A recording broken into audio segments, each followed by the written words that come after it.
Okay, it's on. So, hello, everybody. My name is Meg Gallagher. I use she, her pronouns. I am the employer engagement manager for the iSchool, and we're super lucky to have Amy Ogg with us here today, who's going to be doing a multi-part series with the iSchool, all about all things UX. And we have a really exciting presentation today, just kind of getting folks into the first gear of what is UX and what is it like and how can we get some information from somebody who has a lot of experience in the field and doing different kinds of projects. I think it'll be super helpful in case anybody needs part of these processes demystified, and will build really nicely into the rest of our series as well. So what I will do is this will be like a presentation style with some slides. You're welcome to come on camera if you'd like. And we will have time at the end of this presentation as well for Amy to do some Q&As with everybody. I also have my colleague Lindsay Sullivan here. She will be helping us with the administrative functions of the Zoom meeting and just kind of checking on the chat in case there are questions and admitting folks throughout the meeting. So just so you know, in case you need her, she's there. So I'm going to turn it over to Amy, who has so graciously agreed to meet with us today. And she's going to share a little bit about her story with us. And we're really excited to have her. So thank you so much, Amy. Oh, thanks for the warm welcome, Meg. I appreciate it. Hello to everyone on the call.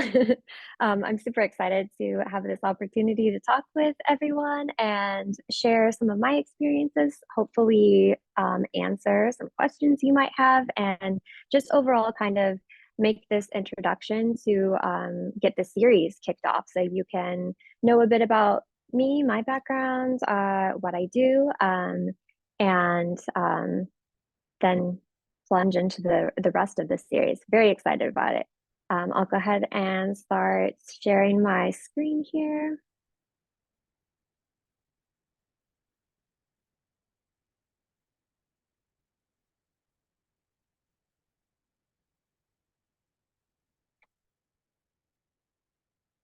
All right. Everything appearing correctly on your end, you can see? It looks like for me, and correct me too, Lindsay, if I'm wrong, all I see currently is you've started screen sharing, but I can't see anything currently. Is that correct for Same everybody here. else or just me? Okay. Okay. Maybe Let me try stop again. the Yeah. share. Yeah, I'll stop the share and restart No it here. worries.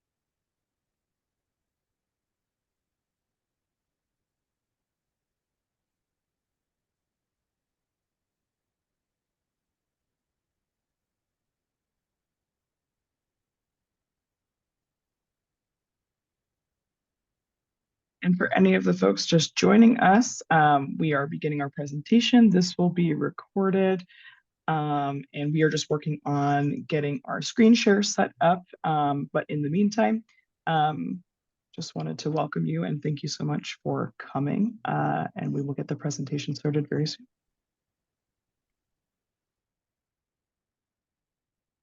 All right, you guys able to see now? Yes, indeed. Excellent. Perfect. All right. So hello, everyone. I'm Amy. I'm based in Seattle, as you can see in the image here with the nice pink Space Needle behind me. Pink is my favorite color. I'm all about pink, so you'll kind of see that reflected with my background here. I was very excited about the T-Mobile pink Space Needle for the new year here, 2024. And a little bit about me. I do work in UX design. I also do a lot of mentorship on the side. I do mentor with the iSchool here at UW, and also provide mentorship on a few other platforms you might be familiar with, including Design Buddies, Iterate UX, some places like that. So hello to you all. So before UX, I actually worked simultaneously within the performing arts and coffee industries. So I worked as a cafe manager where I trained baristas. I was also a competitive latte artist, traveled around doing latte art competitions, and was also a professional musician and dancer and taught in both of those areas. And all of this led me to UX, actually. What I loved about these industries prior to UX was that crafting that experience for people. So whether that was as, a manager for a cafe, making sure that the workflow was efficient, that staff needs were met, that customers were happy, these sorts of things, to working as a performing artist where you're crafting an artistic experience for people, no figuring out like why are they here, what are their needs, learning how to read human behavior and then be able to provide that. Within coffee, some of this was accessibility related. Can user or like customers in this case read the menu? Is it clear to them where to go to order their coffee, where to pick it up? From the UI side of things, cafe design and layout, the latte art, that presentation, kind of owning that whole customer experience from beginning to end. And all of this ultimately paved the way into UX design within the digital space. So within UX, I've primarily worked within e-commerce, SaaS, health tech, and also the service industries. I did start out as a freelancer. Getting my first start was like very part-time, where I was still working in coffee, also doing design on the side, kind of this simultaneous experience. And then I was really enjoying doing this UX design as a freelancer, and started pivoting where I wanted this to be a full-time role. So I started moving into full-time positions, mainly with startups, some design agencies, things like this to start out with. And eventually into, enterprise level corporations. I've done freelance work, contract work, part-time work, and full-time work. And there's quite honestly, depending on what your goals are, a lot of pros and cons, kind of either way. Talk a little bit about some of these differences with startups, for example. One of the things that I really liked was the opportunity to wear many hats, like kind of own a lot of that experience and product strategy, where you're working very closely with the founder. You're coming up with, this whole product vision, and that's all really exciting. Kind of the downside of that is that, especially with very early stage startups, there may not be the budget for a lot of the resources that you would like to leverage for like user testing or even design, or even hiring, which means you can wear those many hats of being the product manager, the lead designer, where you are managing a team of designers, or sometimes even the sole designer where it's just you.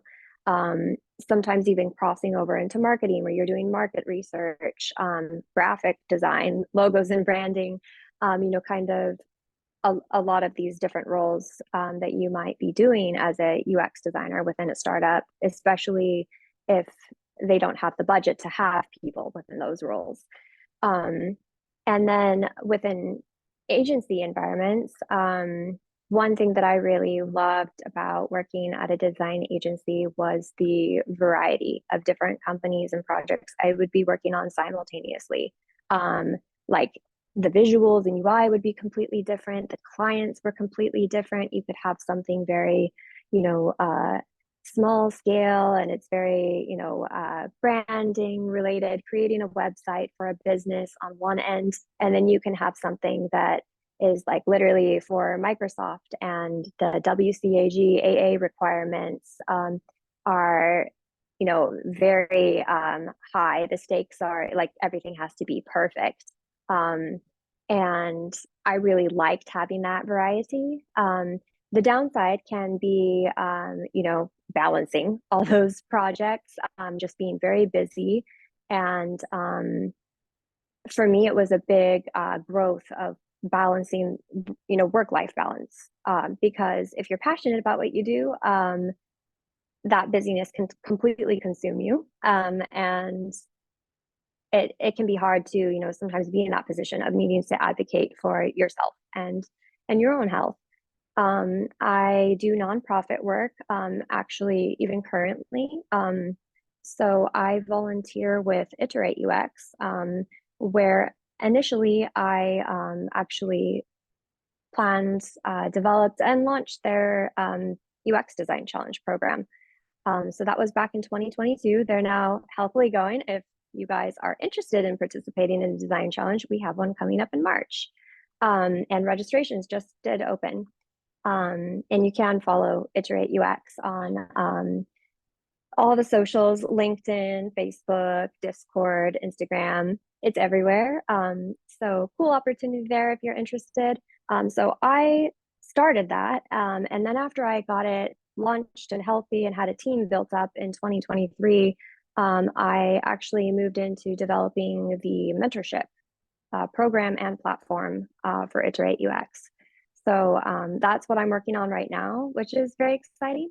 And it's a small design community, but been cool to be involved with being able to help people out along their design journeys and provide that mentorship and workshops and resources for people. And then within corporations, right now I work in the e-commerce realm for a corporation. So the difference here is that sometimes, so like the things I like about corporations are that a lot of the processes are baked in.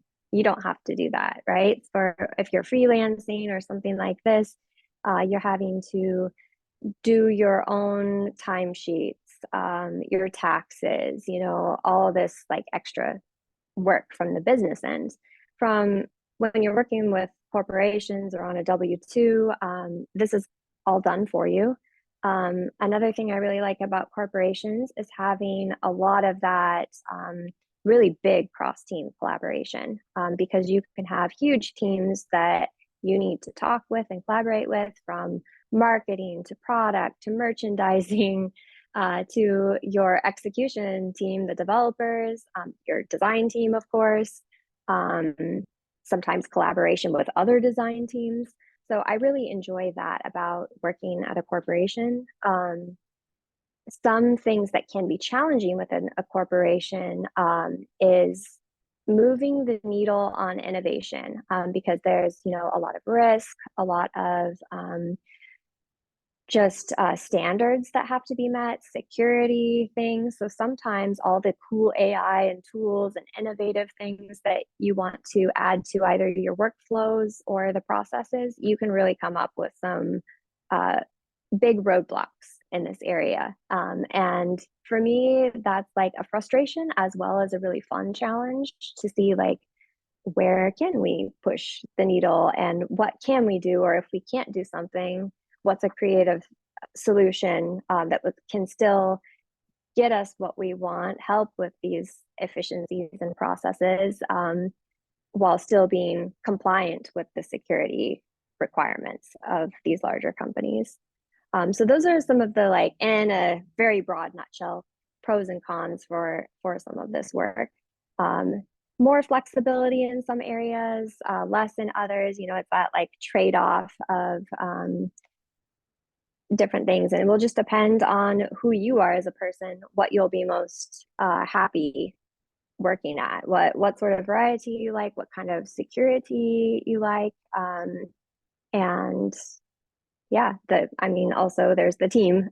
Every corporation is not the same, and the way they run things can be very, very different. But yeah, kind of just a little at a glance summary of some of those differences that I've experienced in working in these different companies and roles. So my day job, I work as an in-house designer full-time within the e-commerce space at Online Metals. And this company actually did get its start here in Seattle over 20 years ago, um, back in the earlier internet days. And it was very innovative at the time. It's the metals and plastic industry. Um, Over 20 years ago, nobody was selling this sort of thing online. So we were the first kind of pioneering this, and the company really grew, expanded over 6 locations in the United States, and then got acquired by ThyssenKrupp, which is a very big German global company. This acquisition happened back in 2007. So there's some interesting things of being, your own organization, but also reporting to a global company that is literally in Germany. So that can get like really interesting, especially with like security and compliance. Um, but yeah, that's kind of my job in a nutshell. What I primarily am responsible for at my job is I work on our responsive website. We also have a progressive web app. And so we'll have, designs for both, desktop, tablet, and mobile for that responsive site, as well as the web application designs.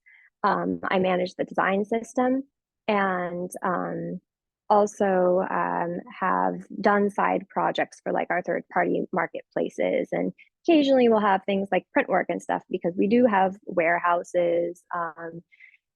So sometimes we need printed materials that are going to be mostly like, visual design, graphic design, something that is needed to hang up in the warehouse for like for safety or for communication or something like that. So occasionally we'll have those projects as well. And my typical workday is extremely varied, and I love that. So my title at my company is a UX designer.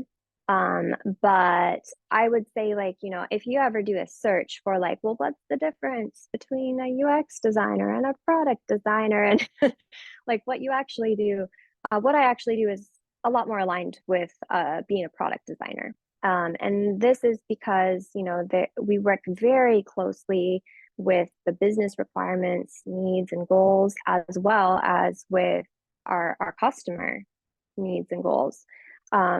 So we're owning that very like end-to-end experience from, the business side, the execution side, the entire company with like sales and purchasing, marketing, all of this, also involving the customer and letting that between the customer and the business needs and goals inform the designs. And then designs will also be informed by technical constraints and requirements, things like this. So we do work in an agile framework. So we have 2-week design sprints at my company.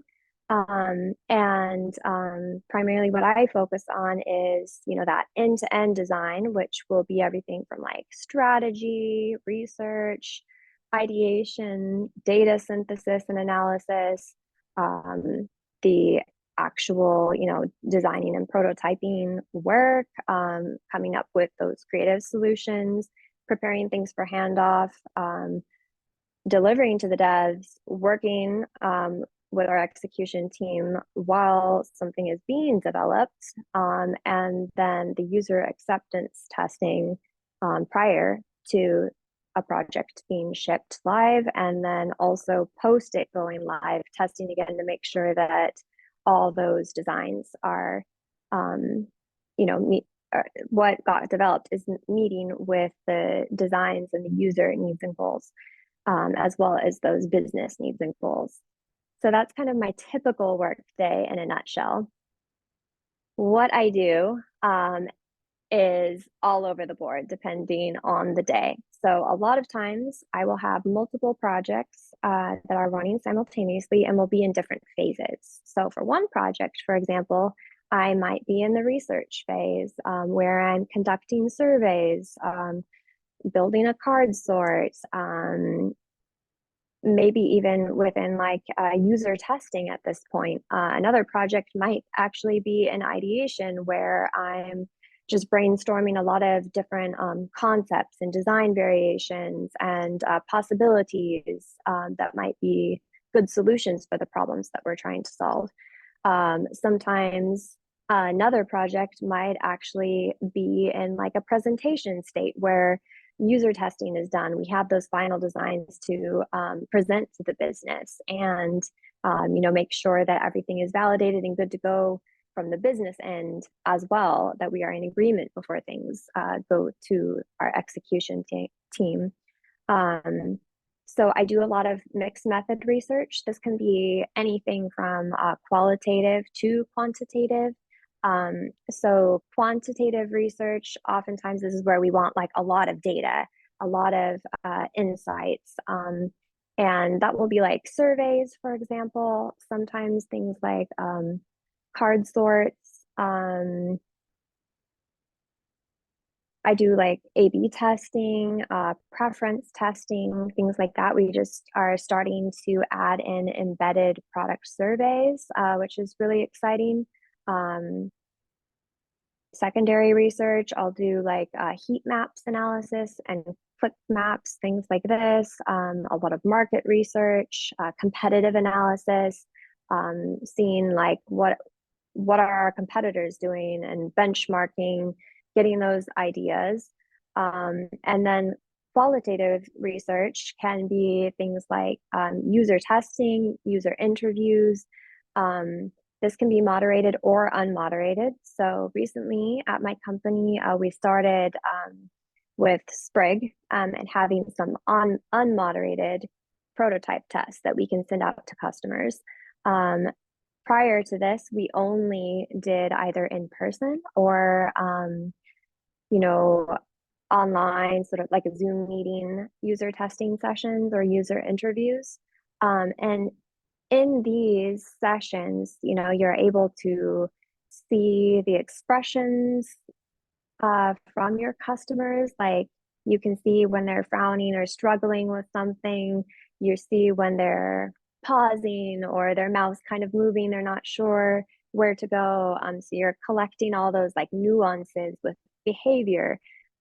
Also able to follow up in the moment, kind of take some of those tangents, see what the user's experience is, and get a lot of that like really qualitative data. From there, we'll take to like affinity mapping, clustering those patterns, and starting to really synthesize that data after we've analyzed it. And the data can come from like surveys as well as from like user testing sessions, the results from an A/B test, like all those different touch points and different information can help to inform the project from there. Wireframing and prototyping, I do in Figma. Love Figma. It makes life so easy. And the most important things that I want to call out about this is that, we talk about all these like tools and technical skills. And I think the common misconception with designers is like, I have to be a Figma expert. I have to be like, have such a great toolkit in my tool belt. But the reality is a lot of the most important skills to have as a UX designer are actually within like communication. So this is going to be from, the business side, the team side, the customer side, like how you're crafting these emails, whether that's within your team, whether that's, recruiting for user testing, presenting this project that you want people to participate in, handling, the thank yous and compensation afterward, communicating with your team when there's, problems and things like this. Those communication skills are so essential. And then the collaboration. I think it can be easy to get really siloed, especially as like a student or if you're freelancing or a sole designer where it's just you designing. And having that cross team collaboration, I really love. I have meetings with my UX team where, as designers and people within the UX space, we'll discuss projects and share across our different teams what we're working on, have that like knowledge share. But also on projects, I like to get insights from other stakeholders, which might be people from the business that are working in the sales department or even our customer service department. A lot of times when I need insights for research, I'll be collaborating with them. Our purchasing or merchandising, depending on the project, getting those product insights from them, pain points that they're already aware of or experiencing internally. That cross team collaboration it's huge that you're able to communicate and plan and understand like where and when do I involve which people. And then the other soft skill in a way is those presentations, which, I think to some degree when we are within the job hunt, we might be preparing some of these presentations for interviews, things like this, but also understanding how to present at like a sprint review or with stakeholders when you're showing them your designs, when you're sharing with them research insights, explaining how, maybe you can't do something, there's some constraints, but here's the creative solution of what you can do, offering those solutions as plan B if plan A isn't available, things like this. Yeah, definitely think that those are the most overlooked parts of being a UX designer that can be sometimes very, very challenging for people. Like you're learning on the job if this wasn't, part of your work or what you did beforehand. And but it really helps, when you are able to craft those meaningful relationships with your different stakeholders, with your team members, with building that rapport with your user testers, your customers. Um, Having all of that will, really help with the collaboration because when you're a nice person and you work hard and you're good to work with, people also want to return the favor to you. So when you have an ask, when you need that collaboration or weigh in, people are a lot more willing to help you out when you've helped them out. That like give and take. Um, so at this point, you might be wondering, okay, so how does all this information relate to creating my portfolio? The reason all this information will relate to creating your portfolio is that your portfolio's purpose is to have an online presence that says like who you are, what you do, showcases your work, and gives those hiring managers, those recruiters, a reason to like look at you, to ask you in for an interview. The end goal to get a job. But to get that job, you have to kind of pre-think of, well, what job do I even want within the UX space? What sort of industry? What sort of position or title? What's best suited for me? What's available? What would I enjoy doing? And like, what would be a good starting place? And so that brings us to this next slide where, your job title and duties can vary a lot. Like if you are currently in the jobs or internship search at this point, you might notice that you can see a role for a UX designer like mine, where actually you're more of a product designer.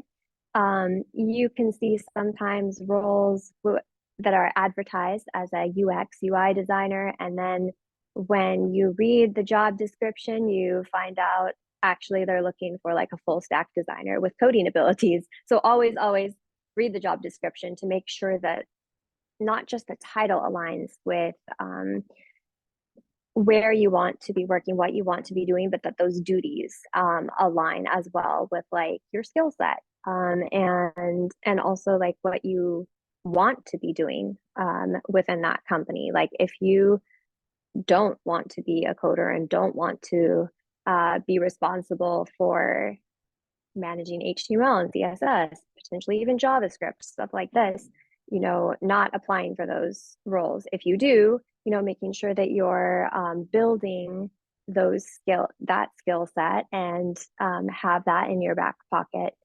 um, to advertise yourself in that way.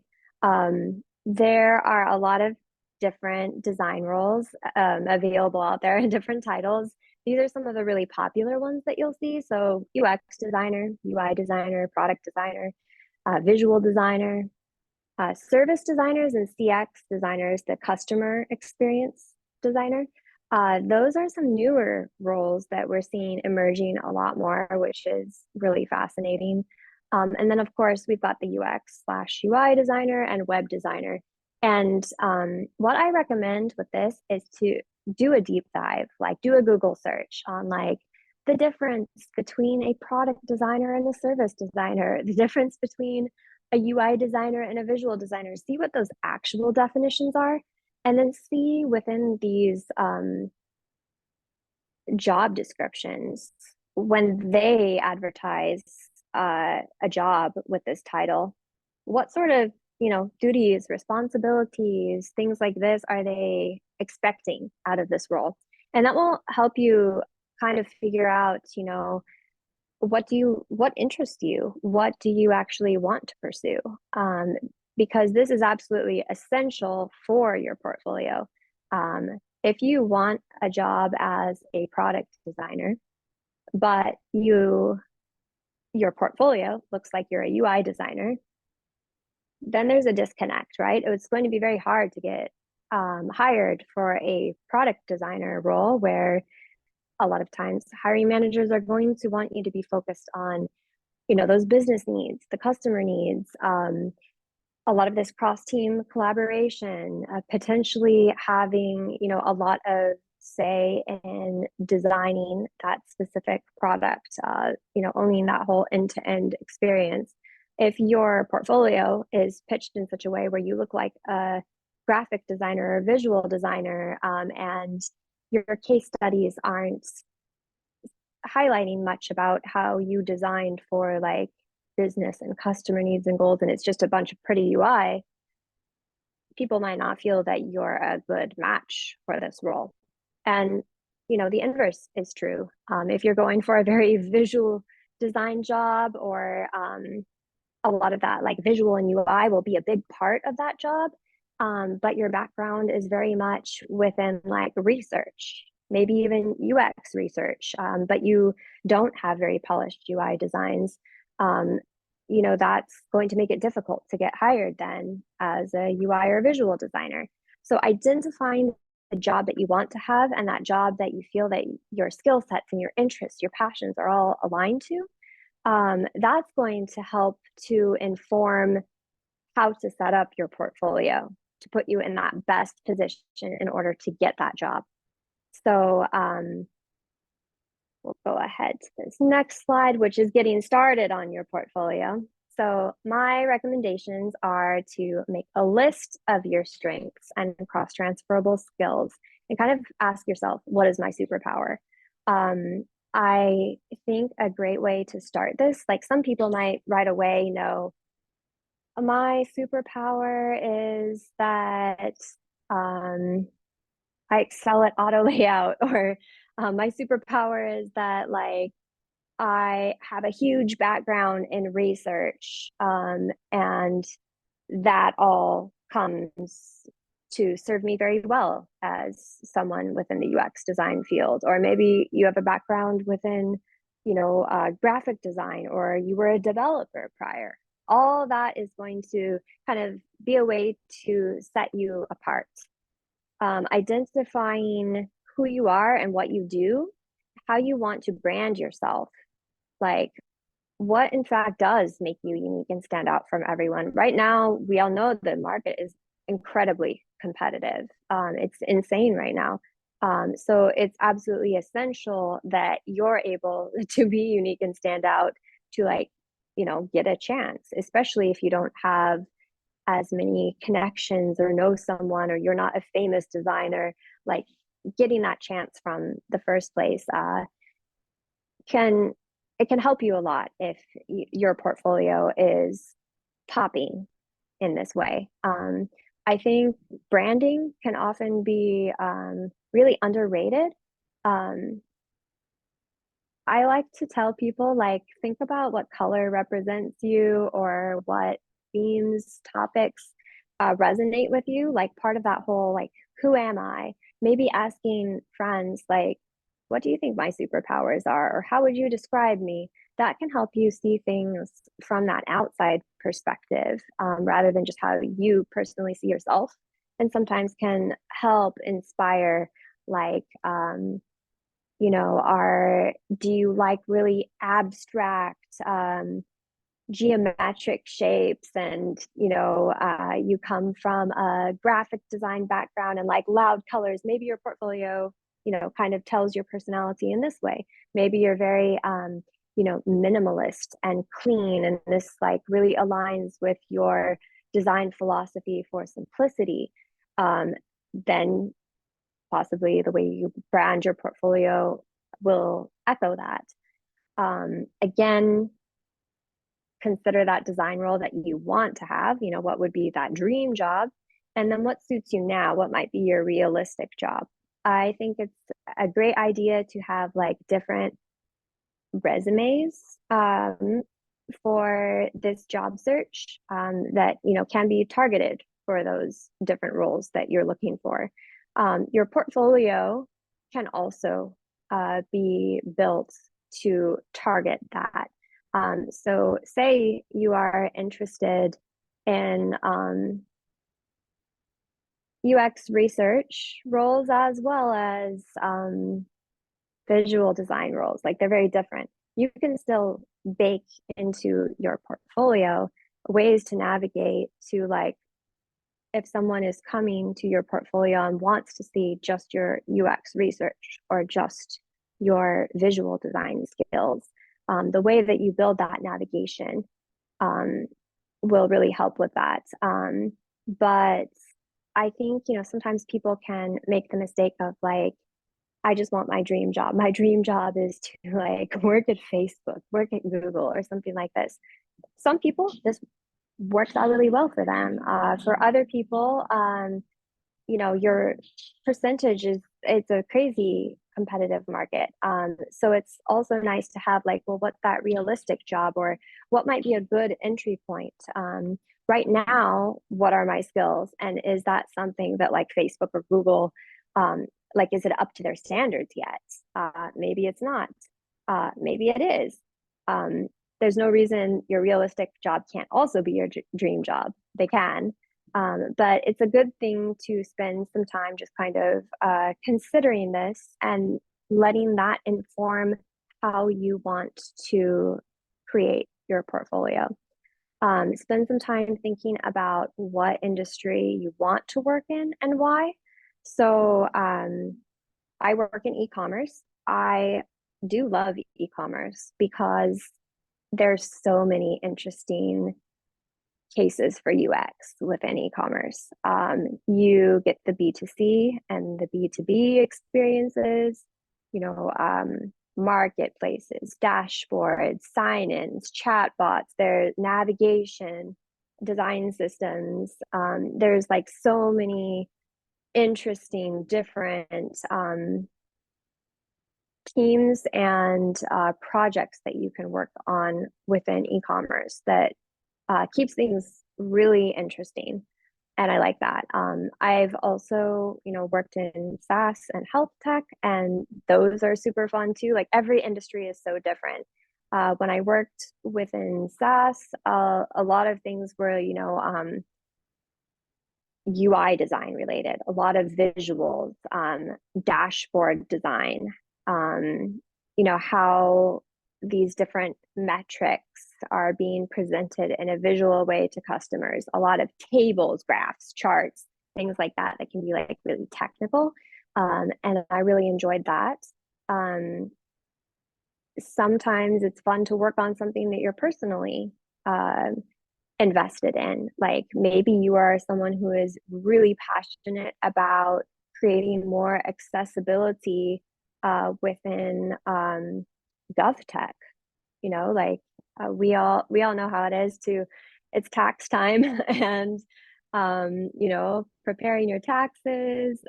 Anytime you need to do something on a government website. And another thing can be like getting new plates for your car or parking permits, some of those things. And when you're playing around on these websites or you need to use them and then you experience how frustrating or not user friendly they are, it can make you feel like, whoa, I want to get in there and design this and make this a good user experience for people. Um, I feel like I always go about life with, kind of this mindset when I'm driving, seeing how the roads are connected and built. What was the strategy? What is a good flow? When I experience something at a restaurant or when I'm online in a digital space with working with an app or a website, like how was that experience? And it constantly makes those ideas fire of like, whoa, this would be a really cool industry to work in, or there's so much opportunity to improve things in this realm. So definitely suggest spend some time thinking about, what aligns with your values, what what sort of roles also are accepting, say like entry level or junior designers, internships. Sometimes this can be a restriction or constraint on like that realistic job, as it were. Like what's available to me now, what's a good stepping stone to my eventual dream job. And creating that mental mindset can be really helpful. And then my last piece of advice here is to pursue case study projects and opportunities that align well with the role and industry you're seeking. So you have to do all that groundwork first to figure out, what do I want to be, what industry do I want to work in, all of this.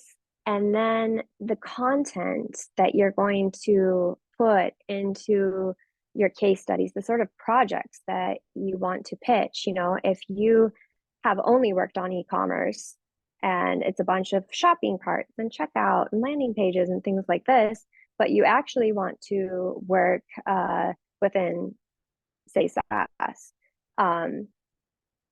it might be harder to get an interview or to get a job if you don't have any projects on your portfolio that say, hey, I know how to design for the SaaS space.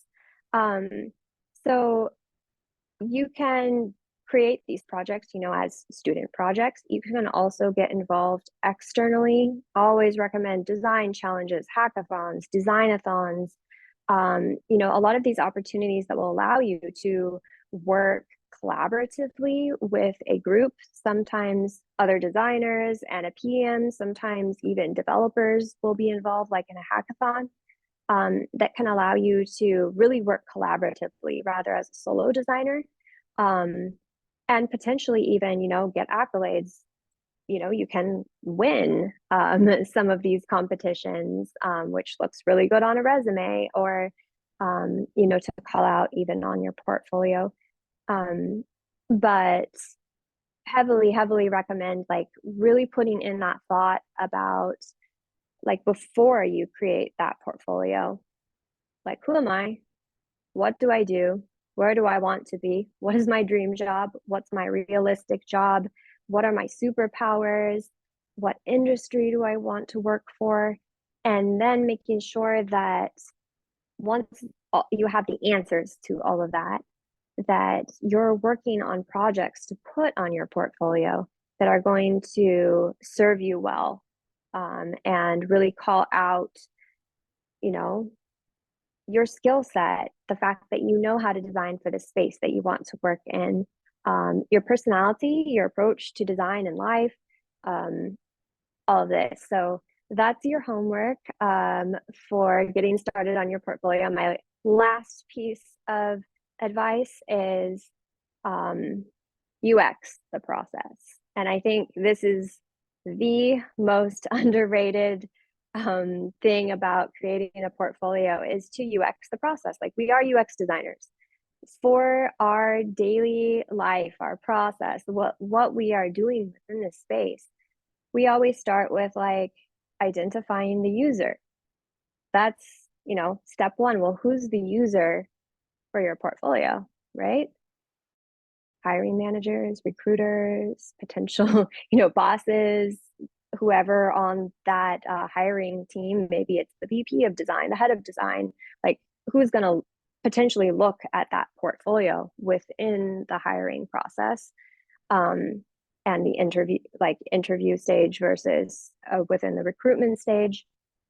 And first identifying like who is that user so that you can craft an experience for them. And honestly, it's no different than designing any other website for any other business. Your portfolio is about advertising who you are and what you do and how you can meet the needs, of this company looking to potentially hire you. And you get to be as creative and strategic, as you want with that whole process. And I heartily recommend to apply your UX process to your portfolio building. So, that's going to start with understanding the space, empathizing, um, research. Like, that's step one of the design process. So, that's where you start. Then it's going to, go into defining that potential problem, ideation, then actually building everything, creating those case studies, and then making your portfolio live. Um, but yeah, that is my last little piece of advice for you before we get started into the actual, um, what's next, which our next event in the series will be about how to structure your portfolio and case studies. What is the anatomy of a case, a portfolio, um, all those nitty gritty details. So we will be getting into that in our next session in this series. But in the meantime, put in a lot of mental work, ask yourself these questions, and really consider how you would UX your portfolio process. And then at this point, I would love to just open it up for Q&As. So I'll turn it over to Meg here, and any of, however you want to handle requests via chat or verbally, but would be happy to take a stab at answering any questions people might have. Thank you so much, Amy. This was excellent. I know that I learned a ton from this. And for our students who are here, who have questions, feel free to either just making sure that you have the option to unmute yourselves now. If you'd like to just jump in, you can use the raise hand function if you wish. If you would prefer to use the chat, you can do that as well. But yeah, we would love to get some questions. And Amy brought up some really great stuff around transferable skills as well. And I know that as a student population, that's something that is really great to focus on, especially if you are maybe in undergrad and you've not had full-time positions that align with what you'd like your dream job or your most realistic job to be.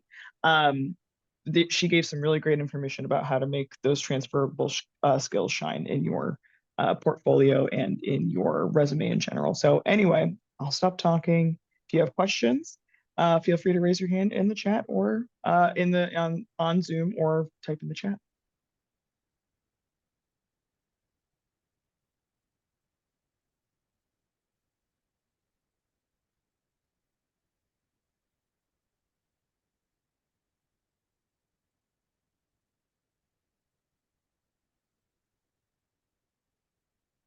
I see a question. Go ahead, Vern.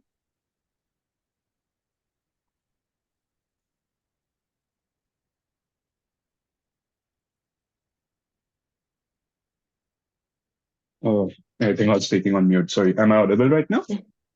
Yes, yes, I Yeah, can I hear can you. hear you. Okay, good, perfect. So you spoke about like how maybe like for different roles, like whether it's product design or user design or even user researcher for that matter, the skills, even though transferable, but the skills are a bit different, and those are some things that kind of need to be highlighted out in the portfolio. But when it comes to creating a portfolio as a recruiter or as a hiring manager, what are those, defining or, differentiating factors that you are looking for? Are you meaning from the hiring manager or recruiter side? Yeah, like I mean, what would like, segregate me out, like, from the competition or, the other people, like, what exactly, like, should be my focus on, like, if I'm like, say, like, if even not like, going back to step one, like right now I'm kind of, trying to work on my portfolio. So what kind of projects do you think, kind of like should I focus on? Yeah, that's a great question. It will depend on the company, right? So I think that's one of the ways you can do some secondary research if you've identified what sort of role you already want to have, maybe what sort of industry, if you've gotten like this specific. When you're looking at the job descriptions, a lot of times you're going to see those goals, what they're really looking for in there. And they can be little hidden gems. Like, we all know, oh, users skim, they don't read. Well, in this case, as a user, you need to read for the job description. Really combing through, because that's what will help you start recognizing some of those patterns of like, oh, say I want to be a UX, UI designer. Say I want to be doing, both the user experience, but also the user interface. Like I want to have a heavy hand in the design, maybe the coding too, depending on the role, but also like the research, the strategy, all of this. Um, then you're going to look at like, okay, so in this case, within my case studies, I need to highlight if it's a visual design or UX, UI, the visuals of my portfolio had better be like, very sharp resolution on the images and the icons, the designs, showcasing that you understand hierarchy, that you understand balance, like these visual design principles, but then you also understand things from the UX side, the UX process, how you approach strategy. Why did you choose to use this research method? Like, what did you use and why? What was the reason behind it? Why did you choose to segment users in this way? What sort of insights were you hoping to gather? And then when you run into a challenge, how do you handle that, right? um, so that can be like a good starting place for secondary research, is looking at those job descriptions. The second piece, again, going back to like UX, the process, interview a hiring manager or a recruiter, because, I feel like designers, we want to ask each other, what do you think of my portfolio? What should I do? And everything. And sure, from like experience over time, when someone's like very senior, they've done so many interviews, they can share their experiences of like, well, what got them the job, which, designs, portfolios, like case studies, what was successful for them, right? But that's only one-sided, and that's not coming from like the user who's making the choices to either interview you, screen you, or not. Um, so I think it's a great idea to like network on LinkedIn or within your student body with recruiters, with hiring managers, asking them like, what do you look for when you're hiring UX designers? Occasionally you can also come across events, on LinkedIn or some of these design communities like Design Buddies, is on Discord. They do a lot of events all the time. At Iterate UX, we do a lot of events. Um, so there can be those opportunities where you can join a workshop and hear actually from like hiring managers or recruiters, like, um, what are what are they looking for? And it will be specific, to each company. What are the company values? Some companies, are going to have a completely different value set than another. So they're going to be looking at your portfolio from a different lens. But yeah, always start with research. Got it. Thank you so much. You're welcome. We have Monica, I see your hands up. Before we get to you, I'm just going to go to the chat really quickly. We had a couple of questions posted. So first one, do you have any advice on how to tailor and condense information in your portfolio to make it more digestible? Yes. Get creative with ideation. Again, UX the process. How do we do this if we're designing the content for a website, or if we're trying to present something within the design space, right? So your portfolio in the similar way, like what are those visual ways that you can condense? So infographics, icons, using imagery to tell a story that you instead of using words, that can be a helpful way to condense some of this information. Using visual design principles like contrast, size. So, calling attention to things that are big and important and kind of helping maybe you bold or underline certain things that you want to pop out. Maybe you do have a sizable amount of text, but you want the main essence of that to pop out. You can highlight things like this way. Also, Chat GPT is our friend. We love AI. And so say you have an existing portfolio and you have a lot of text and copy and you want to like condense those insights, you can write into Chat GPT, give it a prompt. You can ask for specific tone of voice. You can ask for a specific word count, even if, say, you have a word count of 50 you want to target. You can ask ChatGPT to present something as like bullet points to make it more digestible, or to, give me a summary of, take this information I just fed to you and give me a summary of this many words or less. And, this is sort of language and tone I want. You'll get something from ChatGPT, and then you can either, revise it yourself or ask ChatGPT to revise and iterate upon that. So those are kind of the top recommendations that come to mind for like making a lot of information more digestible. Thank you so much for that. Let's see, we're gonna, just to give everybody a time check, we're at 1:29. And so we do have time for a few more questions. I do also understand if folks need to get to class. So if Amy is able, we can definitely stick around and answer a couple more questions before we wrap up. So that being said, Monica, I saw your hand up, and then we will go back to the chat if you'd like to unmute and ask your question. Hi, so I remember you talking about, some skills such as, communication and presentation skills that are kind of like basic skills that you need to have for across sort of the industry of like UX designer or like product designer and all that.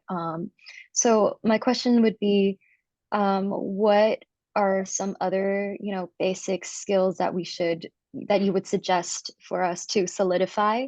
In addition to that, how do you highlight that you have such skills on your resume and your portfolio and etc.?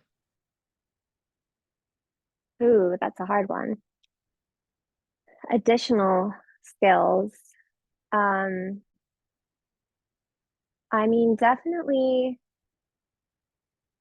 understanding, the tools, technologies, and then processes, methods, things like this. Definitely not undermining that, because it is important. Like, while I do think that communication and collaboration definitely get like underrated as necessary skills, it's still important to be able to do your job, which, is design or research. And you can highlight these skills a lot of times in your resume. You can have like a skills section, a tools section, separate things, like it can be together, it can be separated, where you have like soft skills versus hard skills, as it were. Within your portfolio, a lot of times a resume can be linked to a page, or maybe it's in your navigation. So that's a touch point to communicate some of those skills across.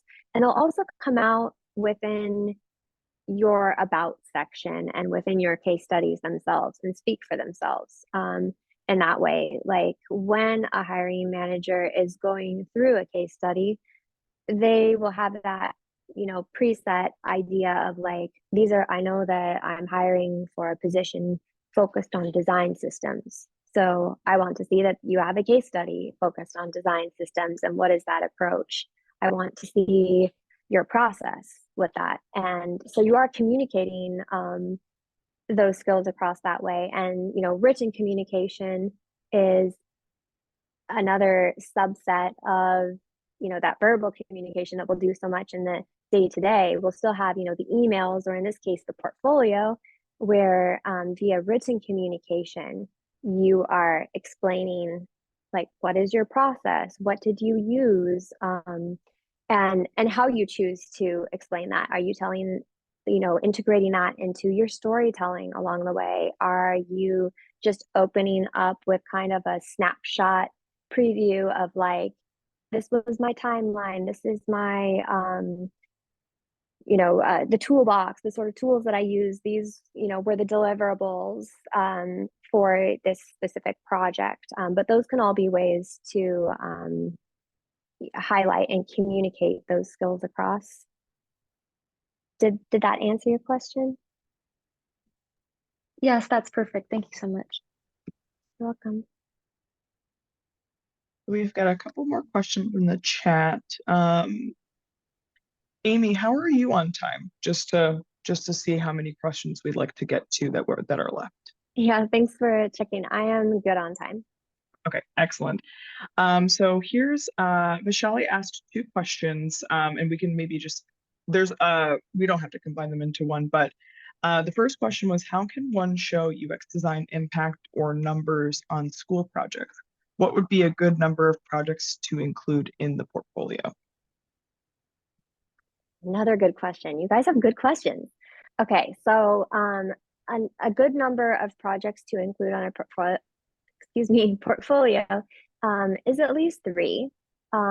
Because the reason for this is, if you only showcase like 1 or 2, a lot of the common perception is like, oh, you must be like very junior, just by seeing that like you have so few projects available. It also means there might not be like much diversity within your portfolio.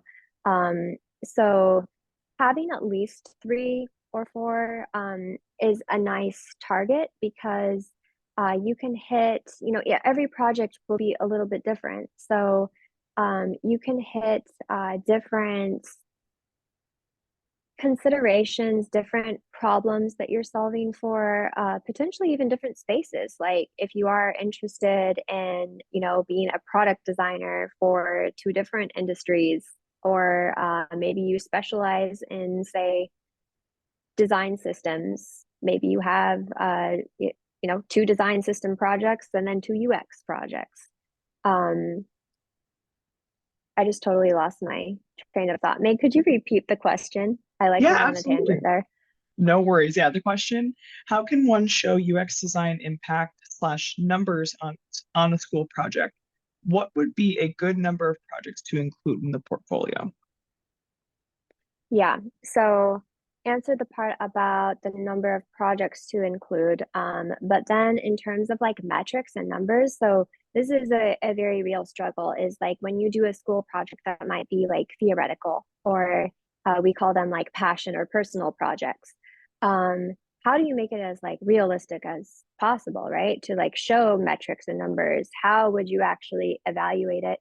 And I think it's important, like when you're stepping into those projects from the beginning, that you start identifying like, how will I measure it? How will I know if this is successful?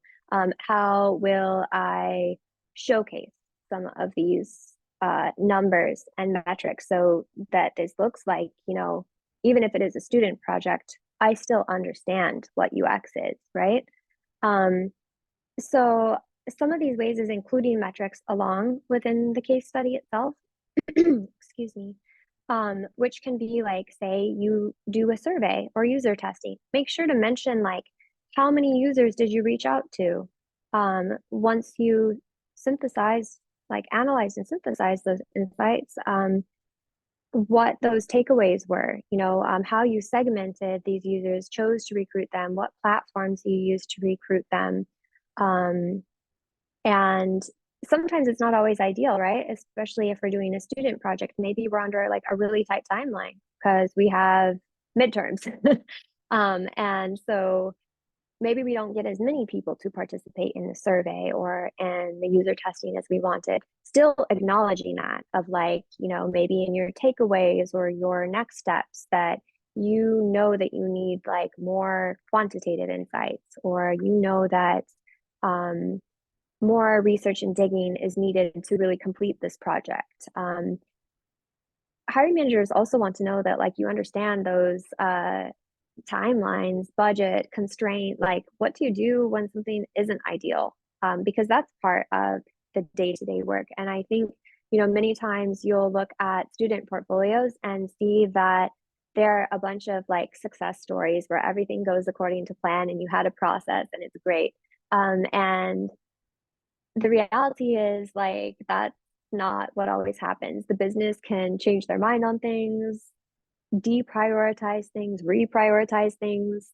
All this can change. Sometimes the customer insights are a complete surprise and make you realize you have to go back and do more research, or there's a very real budget constraint from the business and you're not able to do the research you wanted to do, which is unfortunate. And the project launches and that you have to kind of evaluate down the road. But I think entering into that student project for your case study with that mindset of like making sure to put thought into like your recruitment for user testing, research, any of this, how many people you're reaching out to, who are you reaching out to, a why, what do you want to know from them, what is that user testing plan and goal, and how are you going to measure the outcome afterward? Like what is the way that you're going to determine, is this successful or do I need to iterate more? Is it ready to go to development? Like what's next? And acknowledging that and showcasing that, even if you're showing an incomplete case study, maybe it's in the works, like still showcasing that you understand within like your next steps or takeaways, learnings, what the design process is, and that measuring is an absolutely essential part of determining success, and that you understand that those numbers need to fit in and how you would obtain those numbers. For example, like if you're working on a real product, maybe you would have access to like heat maps, things like this, where you would be able to see how is the session duration, like where are people clicking, and determine this. Sometimes you have to get a little more creative if you're working on a theoretical project of like how you would set up post design ideation user testing to determine like would this theoretical project be ready to go for development if I wanted to develop it, or do I need more design iteration to do first. Thank you, Amy. So there is the last question that we had, and Amy, you can feel free to look at it, but I think this could be a really good, this could be a question that gets answered in our next part of the series, so we may save that for next time. So Vishali, I have your last question copied into my own notes, so that this is something that may very well come up in the next session that we have. We do have Amy, if you have information about this, our last question for the day can be, what should a UX research portfolio look like compared to a UX design one? But also, if it makes sense, we can save that one too for when we talk more about portfolio structure, because it might be relevant then as well.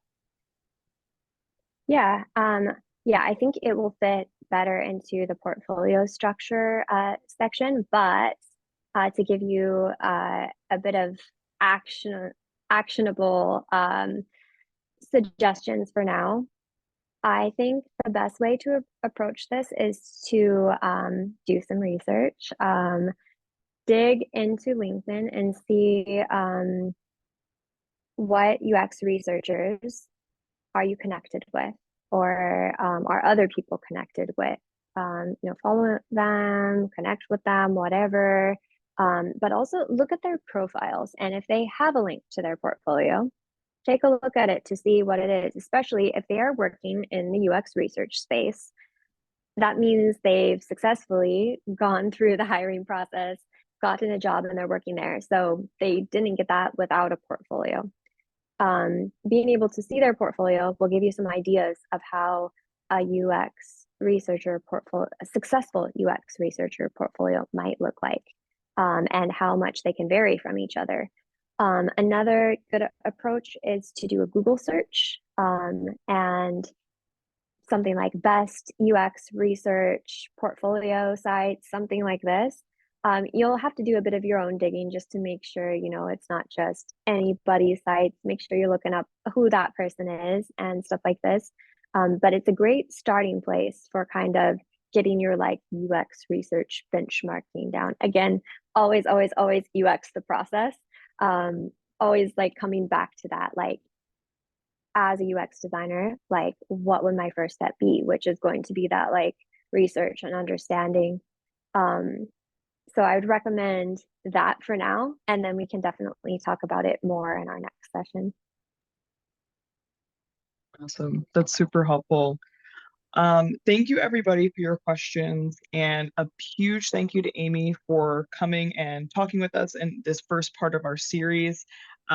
This was really excellent, and I hope that for all students who were here that this was able to help demystify some of the earlier stages of the process of figuring out what you might want to do in UX design or product design, or things similar in nature to this. So there will be another part of the series coming up at the end of this month on February 29th. If you haven't already registered on Handshake, you can find it there. Just search iSchool and it will pull up our events coming up later on this month. But yeah, thank you everybody for coming. And again, Amy, thank you so much. This was really excellent. And this recording will be posted for everybody on our Canvas page. So just keep an eye out for that. It will be there at the end of the day today. Great. Thank you so much for having me, Meg, and setting all this up for everyone. I went ahead and did drop my LinkedIn into the chat. So if anyone wants to connect, feel free to. And yeah, thanks again for having me. It was so fun to get to chat with you all, and thanks for all the really thoughtful, difficult questions. Excellent. Yes, thank you so much again. And yeah, we look forward to seeing everybody again for part 2 in our series. And I hope you all have a great rest of the day.